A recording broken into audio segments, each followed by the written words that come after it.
Hello, welcome to you all in another session of Teachers Tribe International Community. Today, we have in our studio with us Barbara Smith. Barbara is an innovative educator who has been involved in education for over 4 decades. She has worked in different roles as a teacher, principal, educator, school founder, board member in public, international, independent, and charter schools. As a curriculum and school designer, she focused on critical and creative thinking. Barbara is committed to improving feedback tools and system in schools around the world. So without further ado, over to you, Barbara. Thank you so much, Ranjana and Aznaha, for inviting me and introducing me to the Teachers Tribe International community. I'm really looking forward to all the feedback that you have that you'll share in the chats.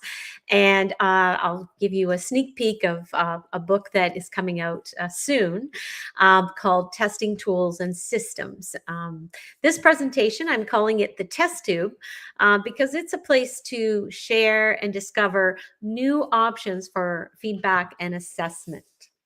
So I'm going to I'm going to put on my slideshow here so you'll hear my voice in the background, but please feel free to send things along in the chat and we will speak to them as they come in.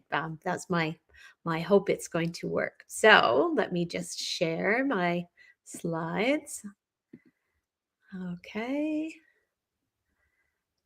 And Rajana, has everybody got them shared now? Are they good? Good. Okay. All right.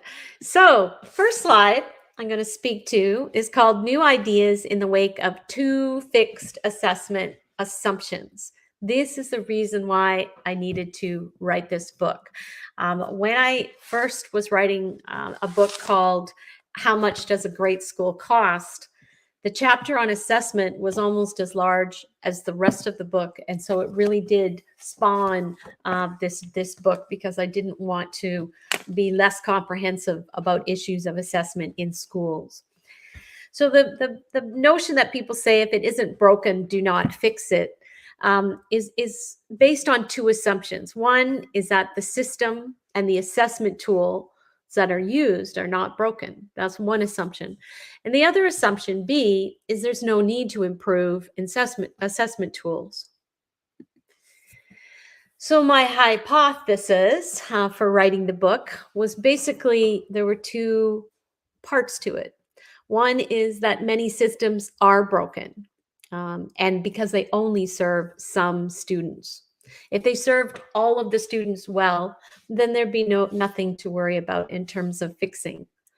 The second point is all assessment tools and systems can evolve and they can improve. So that's the basis for a lot of the things that we're going to talk about. So why consider alternatives? Well, there's four main reasons, and there's probably more. First of all, we need to increase student engagement globally in all classrooms around the world. Secondly, we do need to increase fairness. It's an assumption that the tools you find are fair. 3, you have to increase the efficiency because time is so precious in teachers' lives by reducing the over-engineering of assessment tools. And I'll go into details on what do I mean by that, but you probably have some good ideas about what that is. And finally, to increase the insight into what can be done with learning time. So what else can we be doing to make sure the connection between assessment and curriculum are connected? They're interdependent. They're not separate. And often that they are treated that way. So I have a chat here that I've sort of tried to put some challenges in for everyone. And I'm going to read this quote from Daniel Pink, who wrote the book called Drive. And he says, control leads to compliance. Autonomy leads to engagement. So I want you to think about control and compliance on one side, complying to do what you're told, and autonomy and engagement usually on the other side of the coin. And it's a challenge to balance the two in schools. So based on where you are right now, anyone who's participating in this presentation, just sort of either share if you are comfortable sharing, or just make a mental note of where do you think you are right now? Do you think you are more open or more fixed about ideas? Like, do you have a fixed set of understanding about them? So think about that. What does that mean? And this question will tease out further as we have more chats. So now I'd like us to think about assessment as an experiment. So at the front of the book, there are these test tubes, because there's some people think, oh, well, don't experiment on my children. I want a sure thing to be happening when it comes to teaching and learning in the classroom. But an experiment is actually a good thing, because you cannot have improvement without change. And so we do need to experiment, explore. Maybe people prefer the word pilot, but those are all experiments. And assessment should be in the experiment pool, as is everything else we do in schools. But for some reason, sometimes it's the research on assessment itself and the tools is lacking.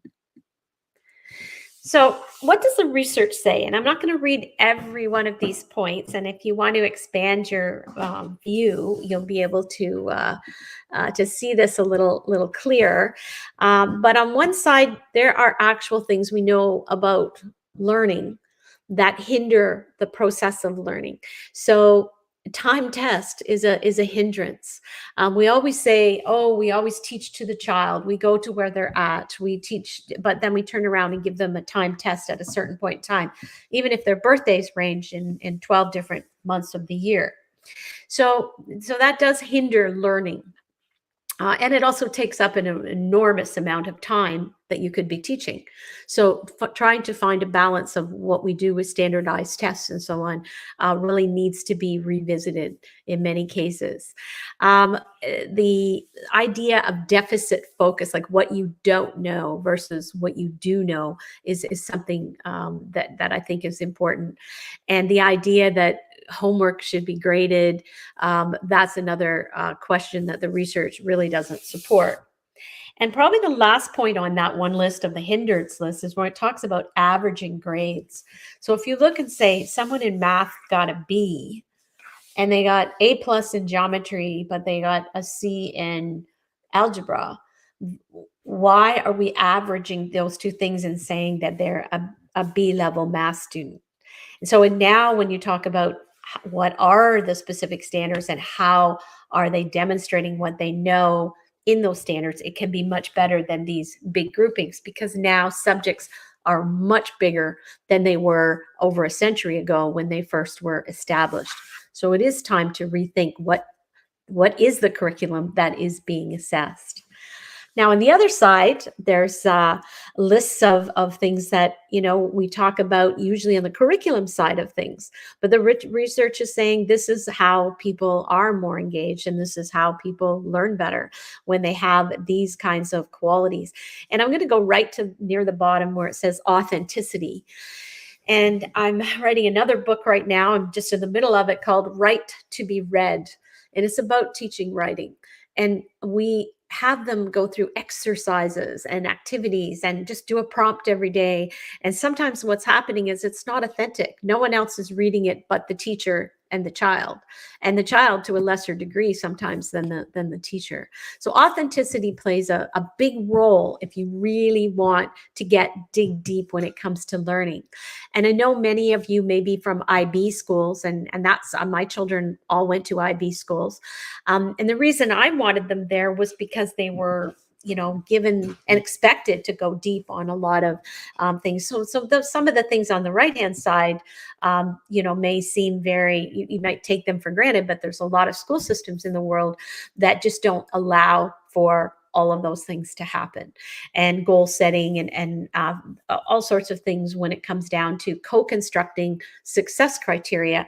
You may be in an IB school, but the rubric you use is coming out of, some standardized system where it has to have so many quality points that are done. So not only are the students not co-creating it, a lot of teachers aren't. You're just using someone else's tool.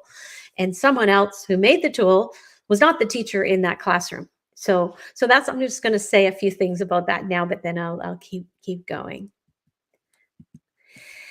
So scientists and researchers, they conduct experiments. So today for me, but tonight where you are, I'm going to ask you to become a researcher and go deep with some of these ideas of tools and systems that are being presented. So how would you rate yourself as a teacher researcher? Are you novice? You're kind of at the beginning. And I suspect many people are, because our systems do not give you a half a day every week to do your research. And there are places where that has been done, pockets in the world, and it's been very effective for a very customized teacher, or I would say professional learning conditions. Are you apprentice? Are you working with someone maybe in a graduate course at a university, and you're part of a research program where you really are looking at something you're interested in to find out if you modify your teaching techniques and your assessment techniques, are they making a change? Or are you at the level where an expert? You might be an academic leader in your district or in your school, and you are responsible for keeping up to date on what's the newest research, and you're constantly reading all the time to kind of make sense of what you're doing versus what is out there in terms of research.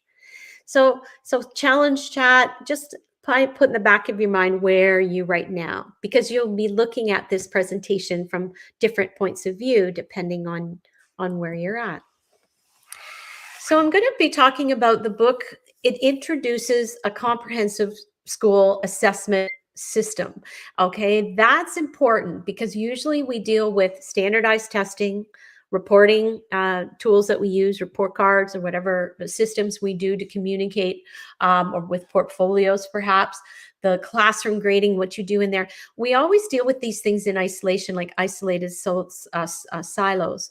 But how you evaluate staff, how you evaluate your school leadership, and how you evaluate the governance or trustees who are ultimately responsible for the school, they're part of the system. So when you're developing a strategic plan that deals with assessment, it should look at these prongs. It's not a three-prong fork. It's a multi-prong issue that really needs to be addressed. So what you do in one area, you should always say, well, would I do that with teachers if that's what I do with students? Would I do that with my trustees if that, and without using the excuse that, oh, adult learners are different, I think it's important to look at, what are the practices. So the book really breaks out into all of these and looks at a systematic way of looking at how they can inform what happens in assessment.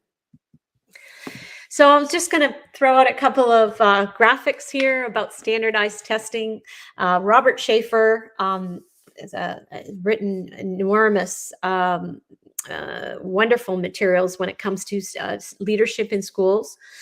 And he said that believing we can improve schooling with more tests, which is really happening in North America a lot right now, is like believing you can make yourself grow taller by measuring your height. That's really what it came down to. So the more you test them, you think they're going to learn more? No, you just have a lot more data, and data that you probably teachers already knew. So I really am questioning the inefficient use of time dedicated to standardized tests. And I think that the PISA test, for example, that tests every 4 years, that's enough. These school systems that test them in grade 3 and grade 4 and grade 5 and grade 6, it's ridiculous because they're spending enormous amounts of money on commercial testing, and they're not that amount of time. Sometimes it's upwards of 3 weeks in a school year is now lost. They can't be taught. You can't do any teaching at that time because you have to test. So why standardized tests are not enough to rely on as a metric is because it doesn't measure the things that you see on the right, where the student is looking down at a test, and it's not going to measure motivation. It's not going to measure leadership, curiosity, enthusiasm, resilience, self-discipline, sense of wonder. And what are the things that in a career make you move forward? Is it your score on a standardized test, or is it developing these qualities? And the last word that I really never use, and I try not to, but I want to say, they are not soft skills. They are the foundation from which learning can happen. These are not just soft skills, big picture learning. These are powerful skills. And they really shouldn't be secondary to any other kinds of testing that you have. I'll just say briefly the idea that no absolutes is an important thing. Learn what an absolute is. You will see tools, and you'll see them on report cards, you'll see them on rubrics, you'll see them on all sorts of classroom assessment tools, and they'll say, oh, the student always does this, student sometimes does this, and never does this. Well, the sometimes is okay because it's accurate. But you can never say never, and you can never say always. And when teachers do that, it just means that, as a school leader or teacher leader in a school, they have to gently kind of introduce the notion of absolutes, because it really is not accurate, or nor is it fair. So just never say never is kind of like a good way to remember that. I know in physical education classes, I've seen assessments and they never wear their uniform. That's not true. They probably have worn their uniform out of 177 days. They probably wore it once at least, but that's just a little example of how language really matters on the resource and the materials and tools that you have. I really like this poem from Michael Rosen, and I'll just read it and think. I hope everybody thinks a little bit about it. But it says, "The data have landed." That's the title. "First, they said they needed data about the children to find out what they're learning. Then they said they needed data about the children to make sure they are learning. Then the children only learned what could be turned into data. Then the children became data." So what's really important is children are not data or numerical scores on a data wall. And if an academic program is really the center point of it and is a data wall, I think that that's probably a very backward way of going about school improvement.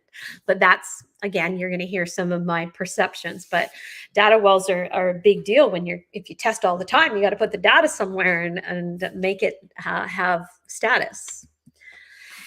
So then I'm going to talk about this idea of classroom grading. And if you look at the graphic, and if you've ever lost your password, which I've done many times, and then you go to put your password in, they go, no, you've already used that password. And then you have to come up with a brand new one. Then it goes through this. This is what I mean by over-engineering. It's got to have the 8 characters, got to have upper and lowercase symbol, and so on. That sort of shows you a little bit about the ridiculousness of what curriculum and assessment has turned into. And I think that's important to think about. I'm not trying to put safety and internet safety at risk here by saying that that's a silly thing to do, but that's sort of what we have done in education with our curriculum. I mean, it's so important. We've had to move it from a regular a profile page setup. We've had to make it into a landscape because we just have so many words we have to put in it. So the emphasis on over-engineering rubrics, which is a part of curriculum, is really having little impact on learning.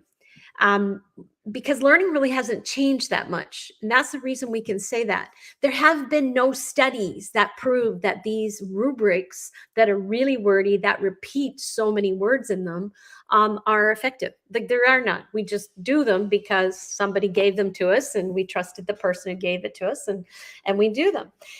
Some teachers even create their own rubrics, and then they think they have to put all these words in them. And I hope I'm going to share some ideas that will still get to the same destination, but increase the number of people who actually get something from the rubrics.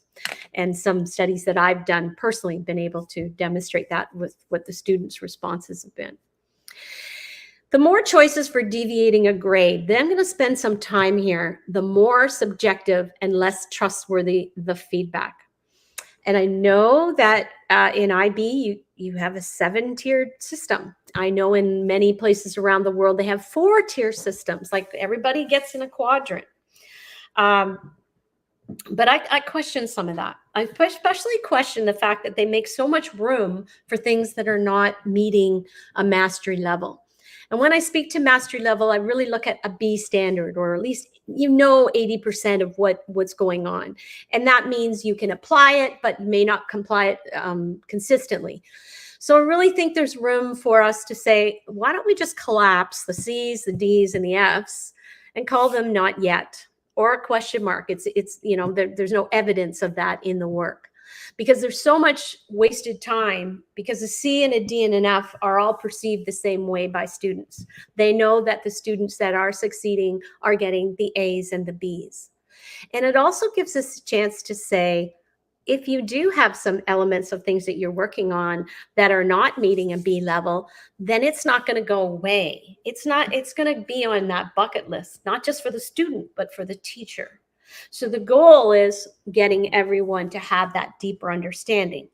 To do that, you have to reduce the amount of content in the curriculum, which has been asked for 5 decades. And people are just continue to add more and more and more, thinking that understanding more content means you are brighter or it's more rigorous. And that's not what's happening. So that is what I'm going to talk about. Now, use the word not yet because it comes out of Carol Dweck's work on growth mindset. And she loves this idea of just having a 3-tiered system. Well, it's not there yet, but you can deviate more at the upper level. There's learning gaps that widen when the C's and D's are accepted. Okay, so teacher puts a C down, boom, they move on to the next topic.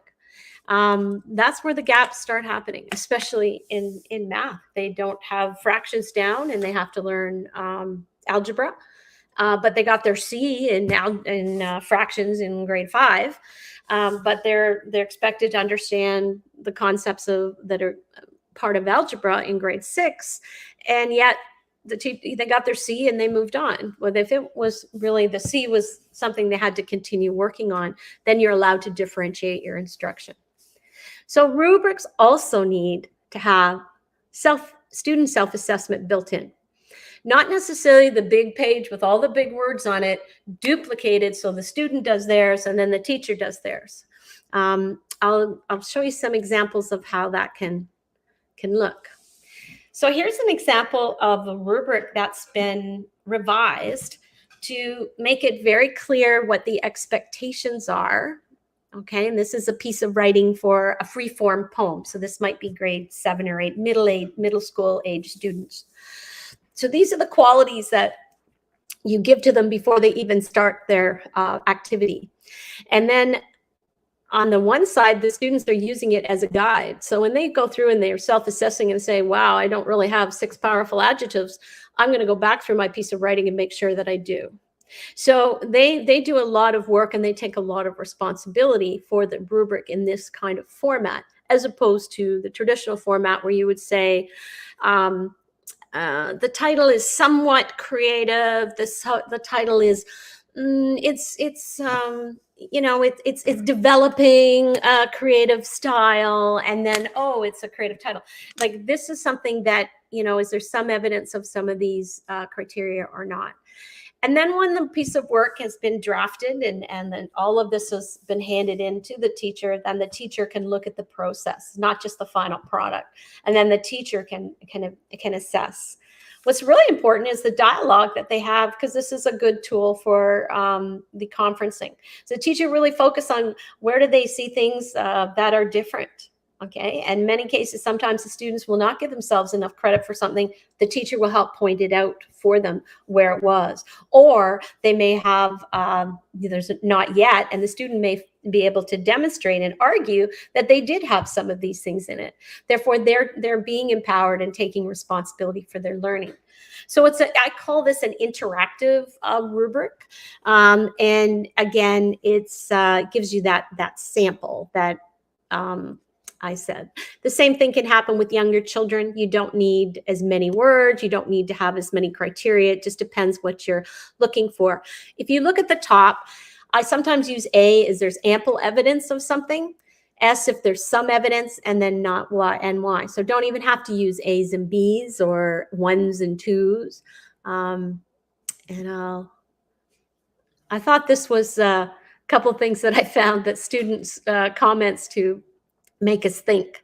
At the bottom of a test, one child wrote, "I wish my teacher knew how smart the kids are, how some of the bad kids are in the room." So kids know that the system's not working. And this, there was another one where there was a test and somebody said, "Well, I know I got perfect on my test, but just give the students, give that other student the bonus marks because, they're doing the test. I know they know more, but they're not getting it." And then I thought it was interesting, this math question about this polygon and, what is the name of the polygon you drew? The child just wanted to call it hot dog. And that's a question of how do we word the questions? Well, that looks like it probably came out of a commercial math book of some sort. And, the student would get 0 for that, but it was kind of funny. So I want to move right into probably the meat of the matter in how assessment should be linking to and applying portfolios. So you can use any of these interactive rubrics inside a portfolio to inform certain pieces of work that's coming together, but it really should have a look at what's being experienced and even looking at micro-credentials. And I'll use an example. I opened a high school in Detroit, and the students all tested in at grade 3 or 4 level. And of course, the math teacher said, "Well, I've got to teach grade 9. They're trying to teach quadratic equations.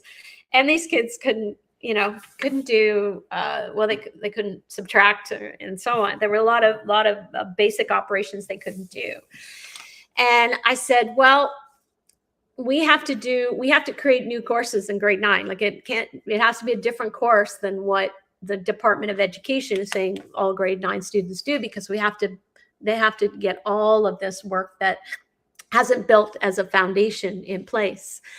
And so that was one thing we had to do. We were forced to redesign things. We couldn't just be handed something.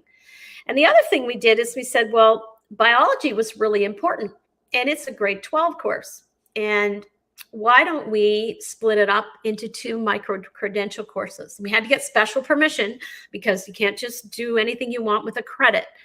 And so we took the living systems, we took ecology, we took all of the things that we felt in grade 9 they could handle at the very beginning, and then we separated out the Krebs cycle, and we separated out genetics for grade 10.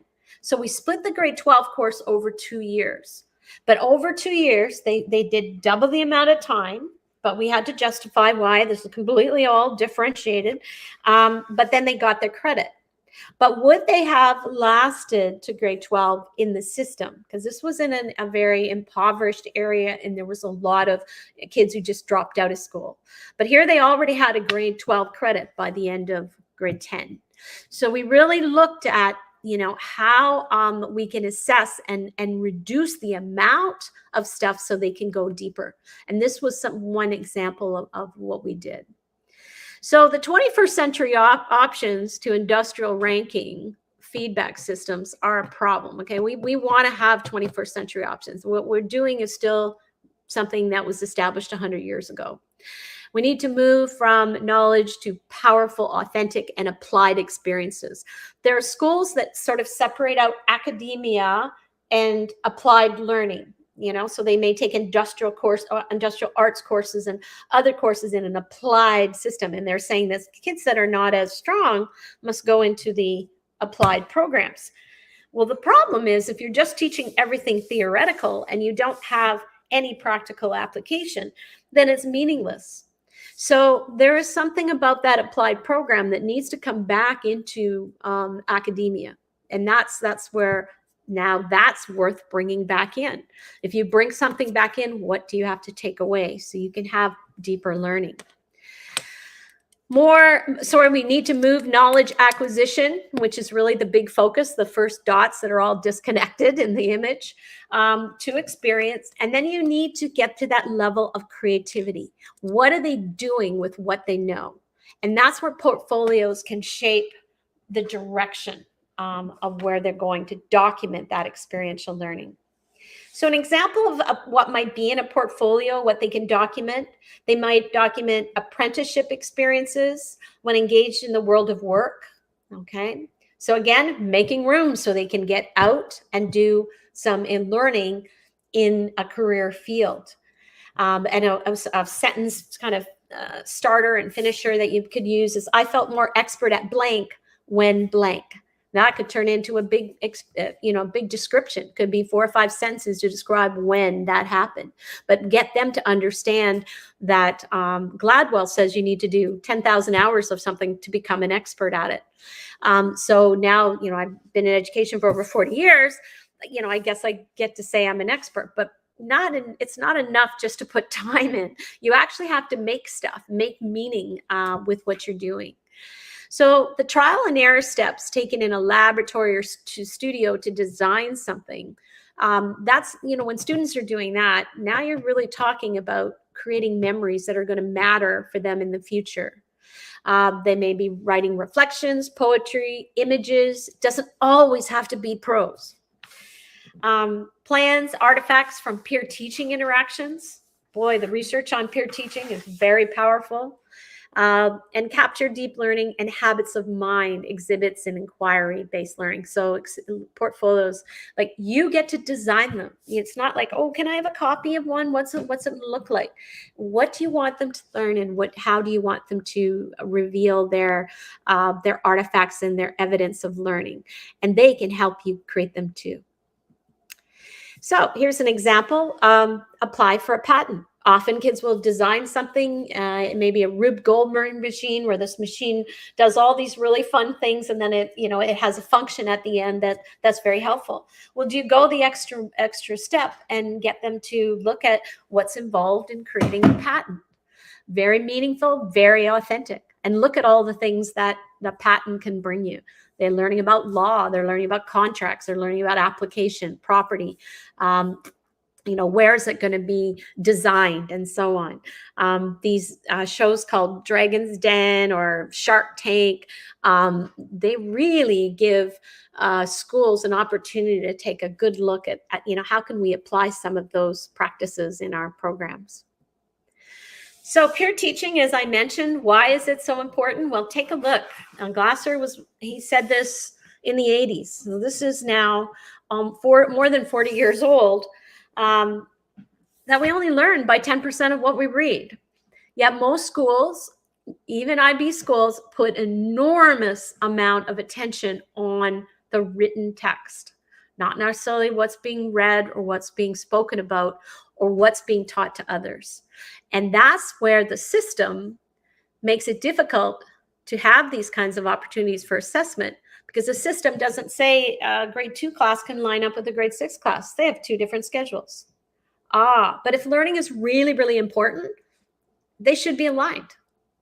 So that's why when I talk about systematic things, what's happening to curriculum is happening to assessment, and it's limiting what assessment could be if it's just doing the same thing over and over again and expecting different results.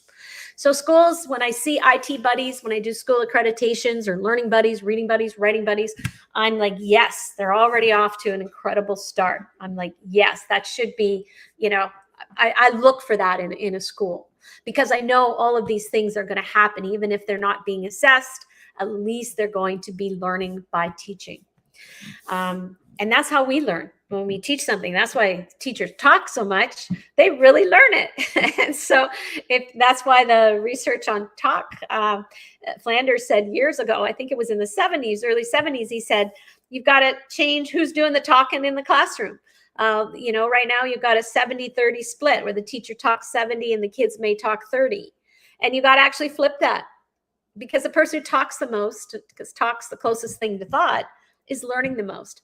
So the teacher, the gap between the teachers and the students gets wider and wider with each lesson if they are doing a teacher-directed process when they do that. So authentic learning experience, that's what peer teaching is, because it's real, because it matters what someone else you're helping them learn, is a very powerful way to master. And it's like going in the back door on mastering your foundations. Micro-credentials, reimagining credits. I spoke about that a bit before. I've got that image. I'm not sure how well you can see it, but someone's trying to fit this huge curriculum inside this car, and it's not fitting in. And somebody has to do the power thinking, which is generate, what are those power standards? What are the most important things for them to learn? All right. And whether that's one person, but ideally it's a staff, it's a collective. A lot of people are saying, you know what, let's look at curriculum in 3-year cycles. Let's not teach every genre every year. Like, oh my goodness. You know what gets left out? Science fiction. And science fiction is a powerful genre. Doesn't mean that every grade 3, 4, 5, 6, 7, 8 teachers should teach genre, that the science fiction genre, but maybe make it the genre of grade 7 or make it the genre of grade 8. It's a main genre that they'll focus on. But the idea of always teaching everything every year is based on a model of distrust in your fellow teachers. Well, I have to teach nouns and verbs in grade 8 because the other teachers haven't done it. No, you should actually be teaching comma splices, and you should be teaching all sorts of ways to be able to change sentences and turn them around and so on, and understand the whole dynamics of the figures of speech that you can be applying. But anyway, that's a sample of the curriculum can be reorganized in a way that's efficient. We need to repurpose it to make it doable. So time to generate new subjects as well. Because if you take what's there and it's so big, you say, well, how can we have electives? How can we have anything else? And you can't, because the way it's been organized is allowing for too much. And we can have rigor, but we can choose what those power standards are. So here's an example of, we started these elective courses in grade 5 through 8, and they were multi-age courses at one of my schools. And these were the courses we had. And then eventually we issued out micro-credentials for them, like they have at IBM, for example. I just used that graphic. But these are becoming very powerful with the digital natives. They like to kind of keep track of all the, I've learned how to become a musician. I've learned how to become a webmaster and so on. And this is the level at which I've done it. So if they took it in grade 5 and then they love writing novels and they want to take it in grade 6, they can. They just take it at another level that's a higher level and closer to being an expert. So now we make the switch, because I did say that assessment's systematic. What happens to students, should the same thing happen to teachers? Would teachers want to be evaluated on a 7 or 4 level criteria? No, and they don't. Most of them have these anecdotal paragraphs that are written about very general areas. And they may anywhere from teacher planning to observation, interaction with students. These are some of the things that may be discussed on our evaluations that our administrators will give us. So in the book, I really say that we need to look at we need to look at 4 lenses, and the 5th is an optional. But I like the 5th lens because I really believe a school crawling with teacher leaders is an incredible school. So the more roles that you can have for teachers to take on that role of teacher leader, the better. So there's a cycle of feedback. And so when you talk about professional development, which I prefer to call professional learning, Michael Fullen made that really clear, that it's not development, it's learning. There's a cycle. So the cycle, there's like the lenses that you need to look through and pay attention to, each one separately. The planning lens, the culture, what kind of school, how do you contribute to school culture? What about the instruction and assessment lens? I keep those together, and it's a cycle, it's ongoing. So this is very detailed, and you can't read the small print, which is fine, but I hope I just sort of made part of it big so you could see that if we're going to be this rigorous with standards about what students can meet, well, maybe we should consider that with teachers for their own self-assessment, and also a mentor or a school administrator feedback as well. So these are just some. If I look just at the, how the teachers plan for assessment, they actually come for a conference, and I've used these with teachers. They come at the conference and they tell me on the one side where they think their strengths and weaknesses are. There's ample evidence of this, or there's some evidence, or they need some help. They want to know, what do you mean by this? Or we have a conversation about it. So classroom assessments designed to assess what students know, access what students know. So they will show you some samples of their assessment. We talk about it, and usually there's agreement on what they have assessed. And in most cases, if they bring in 3 samples, then you've got at least 3 pieces of evidence that demonstrate that it matters what the students know. Diagnostic assessment is used at the beginning of each unit or project. So if you have 3 or 2 terms a year, then there should be some diagnostic assessment at the front end to find out, 3/4 of my students already know this. So why are we doing it? And so you have to change plans midstream and teach something else than something they already know, and spend the time with the folks that don't know it and give them a differentiated program. Make sure that they are working on those expectations. But if they can't show you any diagnostic assessment, then they know that that's something they have to work on. So they, say there's no evidence of that now, but I'm going to go into my next unit and I'm going to create one. Can you help me? So it really helps with the setup of how you can set up professional learning. They might need some specifically in diagnostic assessment. Other teachers who use them don't need to you don't need to bring someone in to do a full PD, professional development day, with all the teachers learning about diagnostic assessment if 3/4 of them are already using it. Right? So you get allowed to customize. So these are just a sample that it can be very rigorous and it can be fair because you're using the same criteria. You're not just kind of looking at all these qualities of good planning and then writing up a paragraph for the teacher to assess them based on the good things that they do, ignoring what you can set goals with about what they can do next. Now, you can't set goals for 15 things at the same time. You've got to say in 1 year, there's 3 goals.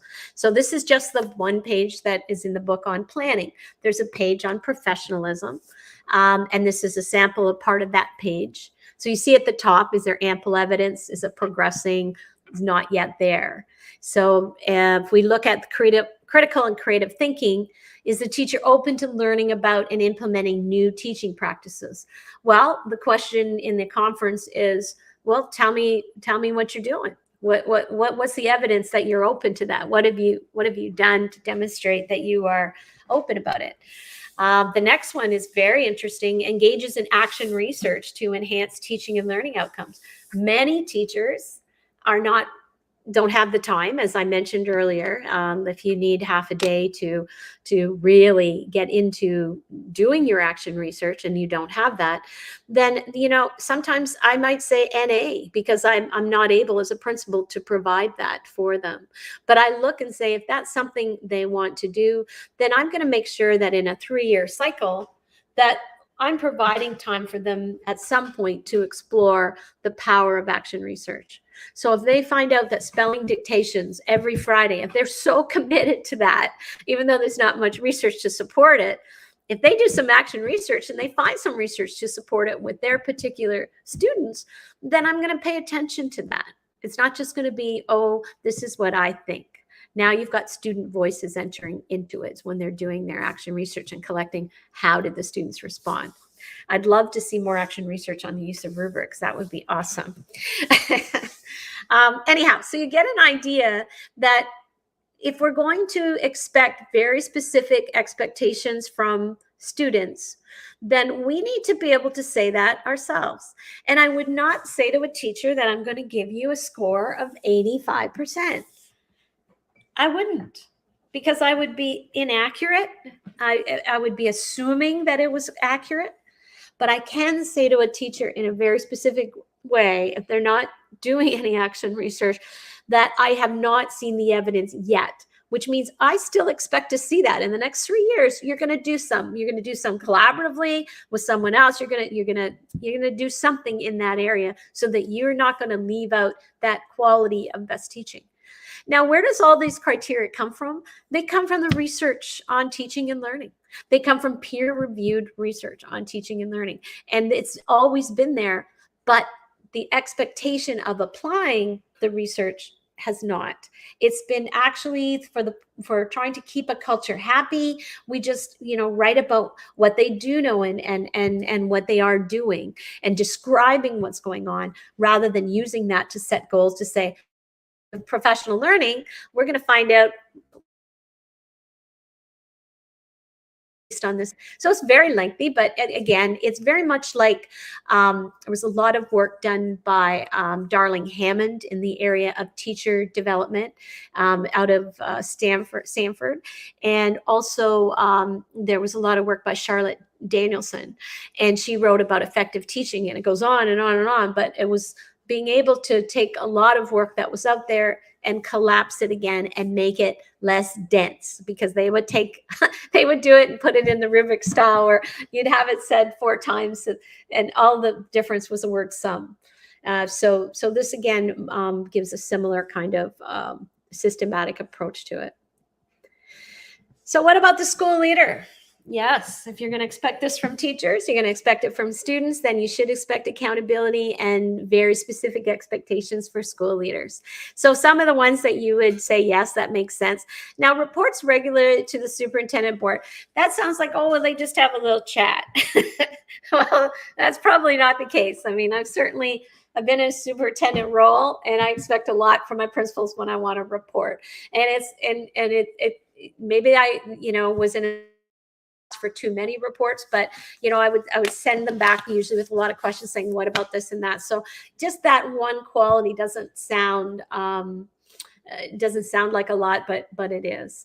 And developing and sustaining a school vision, not just the mission. The mission is, do we operate the way we're always operating with this mission? The vision is where we're going. That's a big deal. And so you can have teachers, you can have leaders that are managers that will manage the operation, or you can have leaders that are leaders, and they're managing towards a vision. And that involves getting everybody collectively involved. Safety and supervision, certainly with COVID lately, that's been huge. I think when I was principal of school during COVID a year ago, I had my COVID policy 1.0, 2.0. By the end, it was like 8.0, because it had to keep getting modified.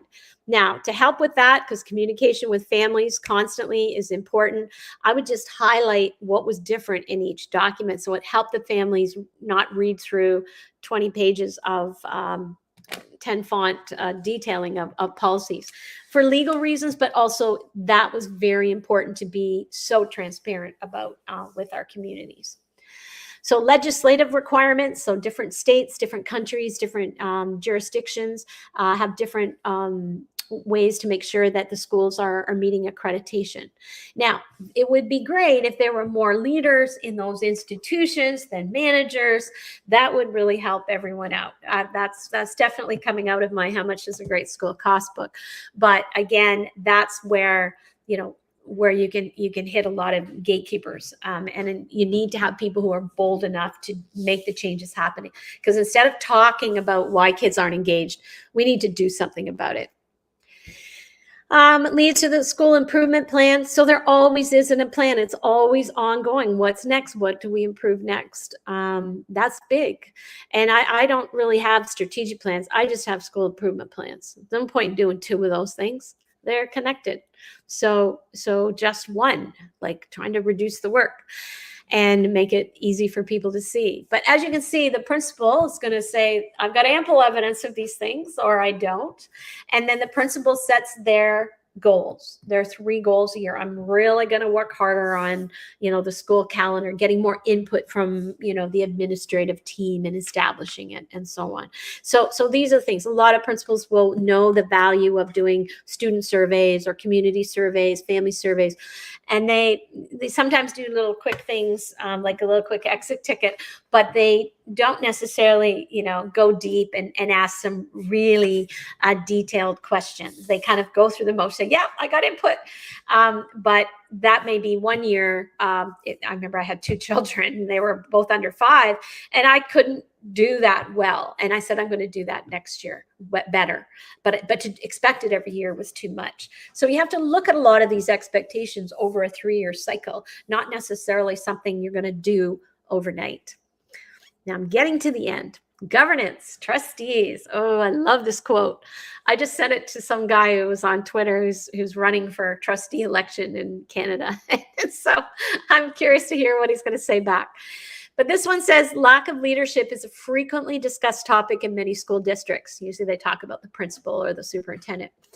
The first indicator of problem is thinking that one's election to a school board qualifies one to lead. The second symptom is believing that one's election to the school board qualifies one to lead. So these are action items that I pose to trustees, my own, because they put up with me, or others that are looking for some guidance. They need to pause, start, or study these things. They need to pause elevating the weighting of standardized tests. Sometimes just go in and just look at the one-page data sheet, and that's all they think is a measure of school strength. They need to put a pause on that idea. They need to pause on doing the same things, expecting different results. They need to start using multiple talents to support school and administrative teams. So I'm a huge believer that all administrators in a school should teach at least 1 hour a day. Oh, imagine how much time that might free up for teachers to do professional learning. But I also think it makes you real, and it makes you understand that your culture is unique and different in every single place you go, and you have a pulse on it. You're not relying on someone else to interpret that for you. Start learning about the value of mastery-based reporting practices. So no longer do they have to say, oh, my children got all A's, and if they don't get all A's, it's terrible. Learning about mastery, learning about it's a process and it happens over time. A bit like Girl Guides or Boy Scouts and so on, they all didn't have the plant grow at the same time. They actually got their badges in the order that they were excited about getting them in.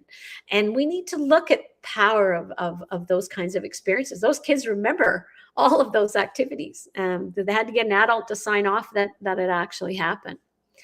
Start recognizing portfolio work. And if they don't know what it is, they should learn, and they should get themselves enrolled in courses to learn about education. They are at the top of the food chain. They should be responsible, and they should be called on it.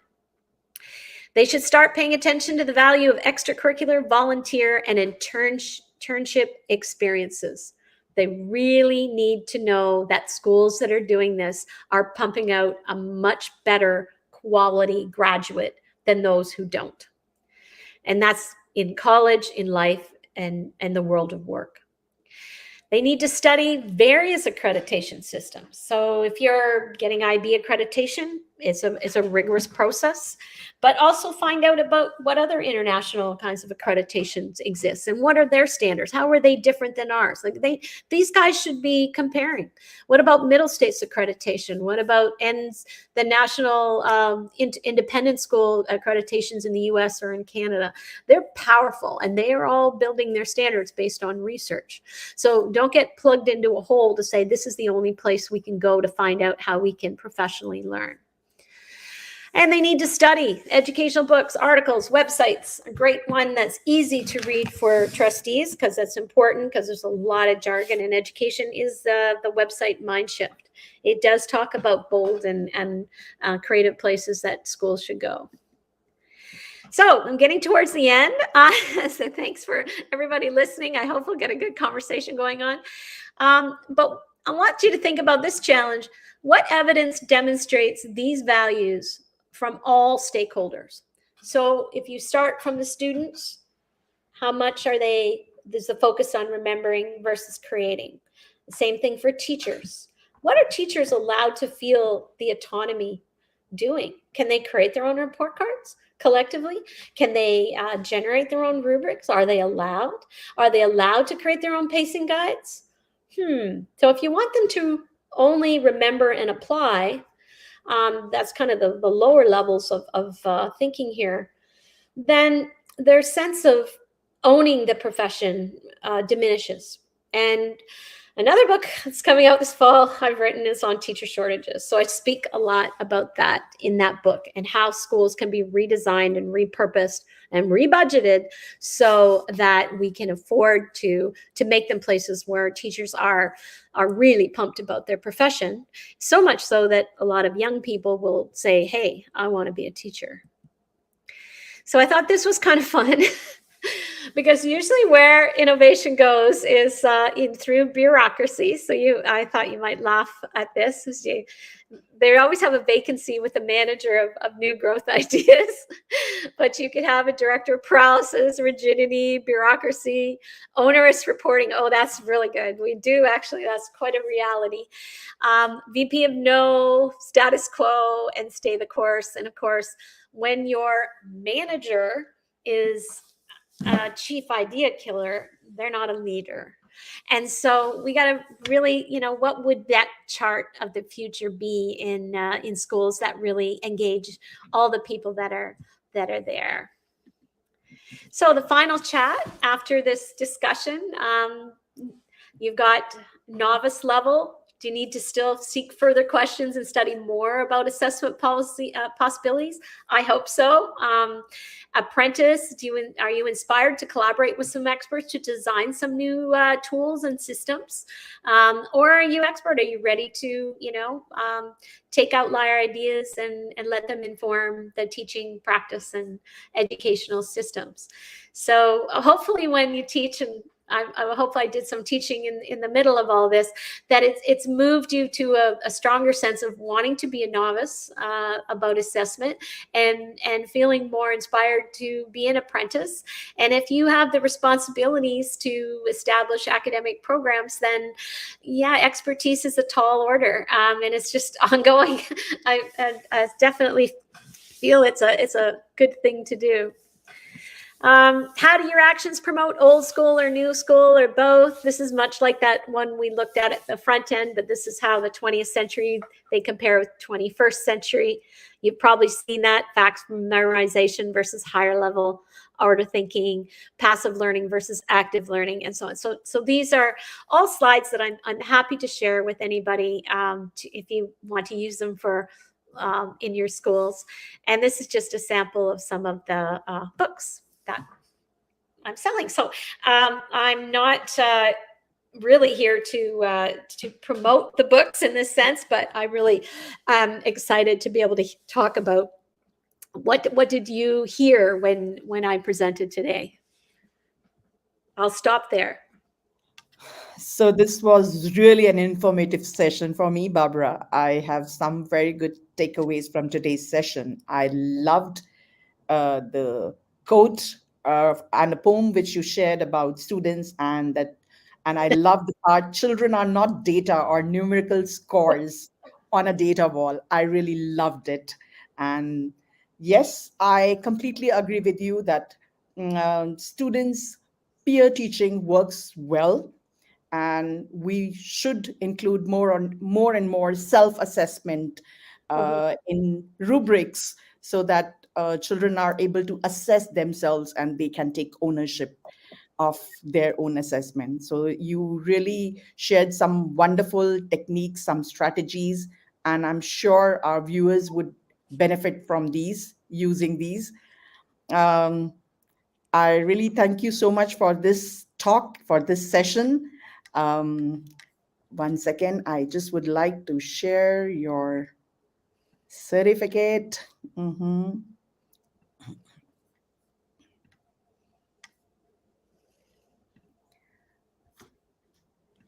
Do I have to go off first? No, no, no. Yes, yes, yes, yes. Let me.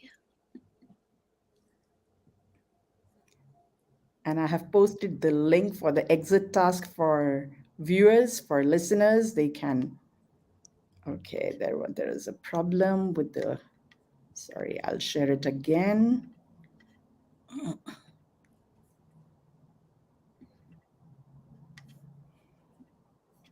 One second.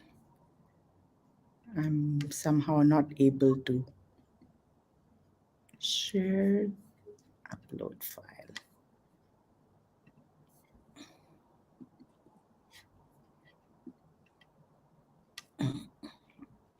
There. Maybe that'll help. I think so. I think some network issue. It's taking longer time to process.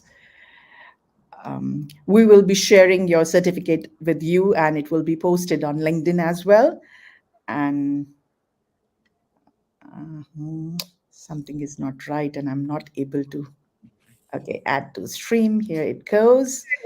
So Thank this is a certificate of recognition for you, Barbara, and I really appreciate your inputs, your sharing, and thanks once again. Have a good evening. Okay. Thank you. Thank you so much. Bye bye. Bye bye.